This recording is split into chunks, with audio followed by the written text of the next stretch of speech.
Offline ও অনলাইনে আবেদন করেও এখনও মেলেনি অন্নপূর্ণা যোজনার টাকা। জানিয়ে গত ৩ দিন ধরে পশ্চিম বর্ধমান জেলার মহকুমা শাসক অফিস ও বিডিও অফিসে বিক্ষোভ দেখানো হচ্ছে। এবার সেই বিক্ষোভ আঁচ এসে পড়ল বিজেপির কার্যালয়েই। শুক্রবার সকালে আসানসোল কুলটি বিধানসভার আসানসোল পুরনিগমের ৭৩ নম্বর ওয়ার্ডে আলডিহি এলাকার বিজেপি পার্টি অফিসের সামনে এলাকার মহিলারা বিক্ষোভ দেখান। যা নিয়ে এলাকায় চাঞ্চল্য ছড়িয়ে পড়ে। এই মহিলাদের পাশে দাঁড়ান এলাকার বিজেপির কার্যকর্তা সোনালী বাউরি। বিক্ষোভকারীদের বক্তব্য, অফলাইন ও অনলাইন সমস্ত রকমভাবে আবেদন করা সত্ত্বেও তাদের অন্নপূর্ণা যোজনার টাকা তাদের অ্যাকাউন্টে এখনও আসেনি। তাদেরকে বলা হয়েছিল যে ১৭ আগস্ট এর মধ্যে টাকা চলে আসবে, কিন্তু ১৭ তারিখের পর আরও এতদিন পেরিয়ে যাওয়ার পরেও তাদের টাকা তাদের অ্যাকাউন্টে আসেনি। তাই এদিন আমরা বিজেপি অফিসে বিক্ষোভ দেখালাম। এই প্রসঙ্গে সোনালী বাউরি বলেন, এই মহিলারা অন্নপূর্ণা যোজনা পাওয়ার যোগ্য। তারা সবরকমভাবে আবেদন করেছেন, কিন্তু ডিএম অফিস সহ কোন জায়গা থেকে সাহায্য পাচ্ছেন না।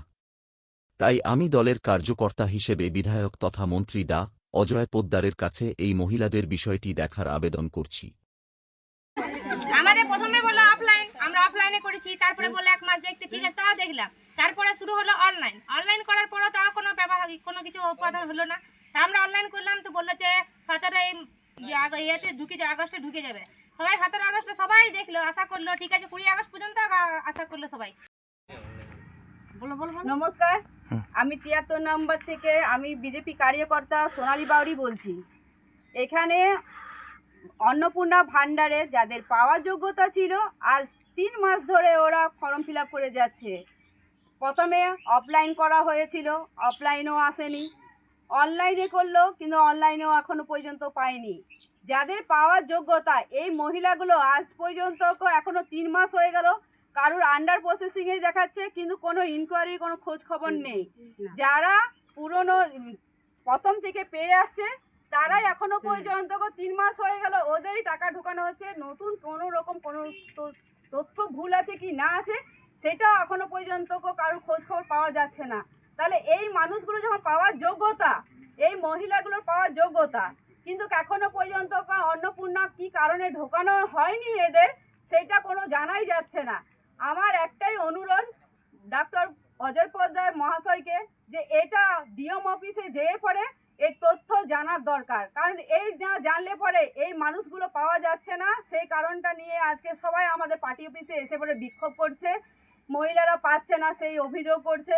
এই যাতে অভিযোগ পরবর্তী দিনে না হয় সেটা তথ্য ভালো করে যাচাই করে সেই ব্যবস্থাটা করে দিন, কারণ এর থেকে আর আমাদের কোনো আশা করতে পারছি না। ডিএম অফিসে যেও আমাদের কিছু লাভ হচ্ছে না। আপনিই পারবেন এই কাজটা করে দিতেন, কারণ এই মানুষগুলো অনেক আশা নিয়ে বসে আছে অনেক দিন ধরে।